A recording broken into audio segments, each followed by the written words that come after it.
नमस्कार साथियों। आज के अंक में आपका स्वागत है। मैं दिलबाग सिंह धनखड़। वो आपने एक पुरानी कहावत सुनी होगी कि मकड़ी अपने जाल में खुद फंस जाती है। ये कहावत आपने कई बार सुनी भी होगी और कई बार आपने मकड़ी को अपने ही जाल में फंसा देखा भी होगा। तो मुझे लगता है कि ऐसी ही कुछ स्थिति दिल्ली के सीएम अरविंद केजरीवाल की हो गई है। उन्होंने बड़ी चालाकी से अपने आप को जो एक सीएम होते हुए, दिल्ली के मुख्यमंत्री होते हुए, किसी भी मंत्रालय को उन्होंने पदभार नहीं संभाला था। किसी भी मंत्रालय को उन्होंने अपने अंदर नहीं रखा, अपने अधीन नहीं रखा। किसी भी फाइल पर उन्होंने साइन हस्ताक्षर नहीं किए। जैसे खासकर हमारे जो एक बहुत बड़ा मुकदमा जो मामला सामने आ रहा है, दिल्ली की जो आबकारी नीति है उसके मामले में, उस मामले में आपको पता है कि ईडी का भी एक बहुत बड़ा प्रकरण चला है, सीबीआई की भी अभी जांच चल रही है। तो इस मामले में देखेंगे कि अरविंद केजरीवाल ने बड़ी चालाकी से अपने आप को बचाने के लिए ऐसा जाल बुना कि उन्होंने सोचा कि मैं तो किसी भी फाइल पर साइन कर नहीं रहा हूँ, मेरा तो कहीं कोई रोल सामने आ ही नहीं रहा है, तो मैं इस मामले में कभी नहीं फंसूंगा और मैं बच जाऊंगा। बाकी जो छोटे उसके प्यादे हैं उनके, वो सब उसमें फंसेंगे और वो आराम से बचे रहेंगे। उन्होंने कोई भी पदभार ना लेकर के उन्होंने एक तीर से मुझे लगता है दो काम करने की कोशिश की। एक तो उन्होंने पैसा कमाने की कोशिश की, वो पैसा कमाएंगे और बहुत आराम से बच जाएंगे, उन पर कोई किसी तरह की कोई दिक्कत नहीं आएगी। और उनकी जो पार्टी के जो बड़े नेता हैं, जो धीरे धीरे लगता था कि पार्टी में उनके बराबर कद हासिल करने की एक कद हासिल करते जा रहे हैं, जनता में भी उनकी कुछ थोड़ी सी दिखता था भाई ये नेता कुछ अच्छा काम कर रहे हैं, उन्होंने उनको भी लपेटे में ले लिया अपनी चाल के ज़रिए और वो सबको एक जेल की सलाखों के पीछे जाना पड़ा। आपको पता है सत्येंद्र जैन काफ़ी दिनों तक जेल की सलाखों में रहे। सिसोदिया भी काफ़ी दिन में बाहर आए हैं और संजय सिंह भी जेल की हवा खा के आए हैं और अरविंद केजरीवाल जी अभी जेल के अंदर हैं। तो इस तरह देखेंगे कि इनके जो बड़े बड़े शीर्ष नेता हैं सब घोटाले में फंसे और जो जमानत पर बाहर आए हैं। अभी कल ही अभी जो स्वाति मालीवाल के साथ जो एक कांड हुआ था मार पिटाई का, विभव कुमार अरविंद केजरीवाल के जो बिल्कुल खास हैं वो भी बाहर आ गए हैं। जो उनके एक बहुत बड़े उनके सलाहकार थे वो भी कल उनको जमानत मिल गई है। और साथ ही जो एक दिल्ली आबकारी नीति में शराब घोटाले में जो सबसे बड़ा मुख्य एक कड़ी थी या जो सबसे एक मुख्य आरोपी था विजय नायर, उसको भी कल जमानत मिल गई है।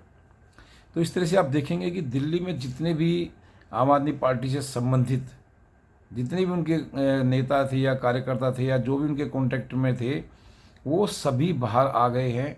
लेकिन जो मेन जो एक कल्प्रिट है, मेन जो असली जो गुनहगार है अरविंद केजरीवाल, वो अभी सलाखों के पीछे है। तो इससे आप क्या समझेंगे, इससे आप क्या अंदाज़ा लगाएंगे, इससे क्या आपके कुछ सोचने में मजबूर हो जाएंगे कि आदमी चाहे कितनी भी चालाकी से कोई भी काम कर ले, लेकिन वो कभी ना कभी फंसता ज़रूर है। ये कहावत और भी है, 100 दिन चोर के तो एक दिन सागा जरूर आता है। तो इस मामले में जो केजरीवाल ने बड़ी चालाकी से अपने आप को बचाने की कोशिश की थी, लेकिन वो बचे नहीं। अब आज की स्थिति कैसी बनी हुई है कि केजरीवाल जी कह रहे हैं कि जैसे कहते हैं, अभी भी कह रहे हो, अगर मैं जेल से सरकार चलाऊंगा। उनको लगता था कि दिल्ली के जो जितने भी मंत्री हैं सब जेल के अंदर ही रहेंगे उनके साथ और वहाँ से वो सरकार आसानी से चला लेंगे। लेकिन अब उनको लग गया है कि पता कि भाई जितने भी जो उनके साथी थे वो धीरे धीरे करके सब बाहर चले गए हैं और वो अब मेन जो एक अकेले जो है पार्टी की जो कन्वीनर है, पार्टी के जो मालिक है, दिल्ली के मालिक भी बनते थे, पार्टी के जो मालिक हैं वो केवल अभी सलाखों के पीछे हैं, वो केवल अभी जेल में हैं। तो इससे बड़ा दुर्भाग्य किसी भी पार्टी के अध्यक्ष के लिए क्या होगा। आप सोचिए, पार्टी का अध्यक्ष जेल के अंदर है और पार्टी के जो छोटे मोहरे हैं, जो छोटे नेता हैं, वो अपने आराम से मौज मस्ती में घूम फिर रहे हैं, खा पी रहे हैं और अपने पूरा एंजॉय कर रहे हैं। वो अपना फ्रीडम, अपनी आज़ादी का पूरा एंजॉय कर रहे हैं। हाँ, उसके साथ वो एक काम और भी कर रहे हैं। आम आदमी की पार्टी के नेता को आपने कई जगह देखा होगा कि वो केजरीवाल जी को इस तरह से प्रोजेक्ट कर रहे हैं जैसे वो एक बहुत बड़े शहीद हैं, यानी कि उनको जिंदा रहते हुए ही वो एक शहीद का दर्जा देने की कोशिश कर रहे हैं।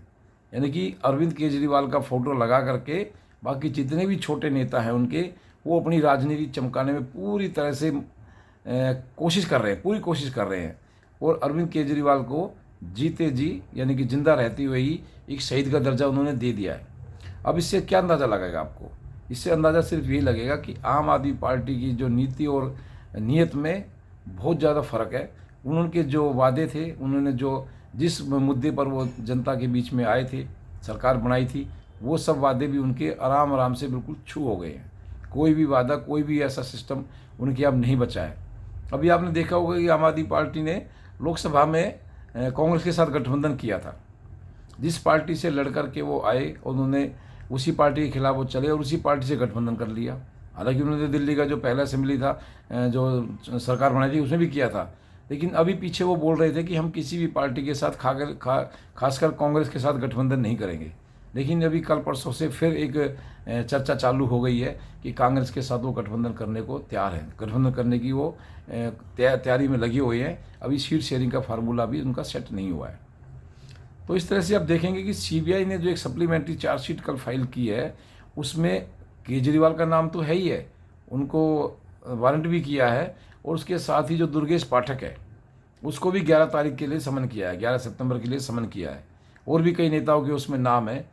तो अरविंद केजरीवाल ने जो एक षड्यंत्र रचा था आबकारी नीति में, वे जो सोचते थे कि मैं बच जाऊंगा, वो बचे नहीं, वो नहीं बचे। और बाकी उनके जो नेता थे वो धीरे धीरे करके जमानत पे जैसे बाहर आते जा रहे हैं। ठीक है, जमानत तो मिल ही जाती है कुछ दिन बाद, सरकार भी, कोर्ट भी देखता है, न्यायालय भी देखता है कि आखिर इनको कब तक इनको बाहर रखेंगे। सबूतों के, कई बार सबूतों की जो एक इंक्वायरी होती है खासकर, उसमें काफ़ी डिले होने के कारण भी जो कोर्ट है, न्यायालय है, वो आरोपी को जमानत दे देता है। लेकिन अभी आपने देखा होगा कि आम आदमी पार्टी में जब भी किसी आरोपी को, नेता को जमानत मिलती है, तो वो एक बहुत बड़ा इवेंट बनाते हैं। यानी कि मुझे तो लगता है उनको बोर्ड पर लिख देना चाहिए कि जमानती इवेंट, बहुत बड़ा इवेंट एक वो बनाते हैं। अगर हमारे बहुत बड़े नेता को जीत मिली है और कोर्ट ने उनको छोड़ दिया है, लेकिन जनता, पब्लिक सब समझती है कि जमानत मिलना एक हर मुजरिम का, हर आरोपी का एक अधिकार होता है, उसको हमारा न्यायालय मना नहीं कर सकता। कानून के जो मुकदमे के, जो एक केस के जो एक स्थिति होती है, उसके अनुसार हर आरोपी को जमानत मिलना कोई उनको बहुत बड़ी उपलब्धि नहीं होती है। जमानत मिल जाती है, मुकदमा कभी ख़त्म नहीं होता है। मुकदमा तो लास्ट में जो पूरी इंक्वायरी ख़त्म होने के बाद ही, जो एक ऑर्डर होता है न्यायालय के आदेश के बाद ही वो मुकदमा ख़त्म होता है। तो अभी इस तरह से आप देखें, किसी भी आदमी का, जो नेता का, खासकर किसी का कोई मुकदमा ख़त्म नहीं हुआ है, लेकिन आम आदमी पार्टी इसको बहुत बड़ी जीत के लिए, बहुत बड़ा इवेंट में इसको तब्दील करने की कोशिश कर रही है। तो इस तरह से मुझे लगता है कि जो खासकर अभी दिल्ली की जो स्थिति है, वो बहुत ही ज़्यादा ख़राब होती जा रही है, क्योंकि कोई भी बड़ा काम दिल्ली में बिल्कुल नहीं हो पा रहा है। आज एक जो स्टैंडिंग कमेटी का जो भी चुनाव होना था, उसको भी जो दिल्ली की जो मेयर है ओबराय, उसने स्थगित कर दिया है। आज बुधवार है, आज स्टैंडिंग कमेटी का जो चुनाव होना था, लेकिन वो भी उन्होंने स्थगित कर दिया है, कह दिया है कि भाई इसमें भी बहुत कमियां हैं, इसको पहले दूर कीजिए। तो इस तरह से आप देखेंगे कि दिल्ली का जो विकास का जो कार्य था, विकास का जो मॉडल था, वो बिल्कुल ठप हो गया है। सीएम पहले से ही जेल के अंदर है, वो कोई फाइल साइन कर नहीं पा रहे हैं, कोई भी दिल्ली में प्रोजेक्ट चालू हो नहीं पा रहा है। जो भी प्रोजेक्ट चल रहे हैं उनको भी धन के अभाव में काफ़ी धीमी गति से चल रहा है। आप खासकर देखेंगे कि जो हमारा एमबी रोड पर जो एक मेट्रो का प्रोजेक्ट है, जो बदरपुर से एरो सिटी तक जाना है, उसका काम बहुत धीमी गति से चल रहा है। इतनी धीमी गति से चल रहा है कि जितने भी 4th फेज में प्रोजेक्ट चल रहे हैं, उनमें सबसे डिले यही प्रोजेक्ट चल रहा है। इतनी धीमी गति से काम चल रहा है कि इसकी आप तुलना नहीं कर सकते।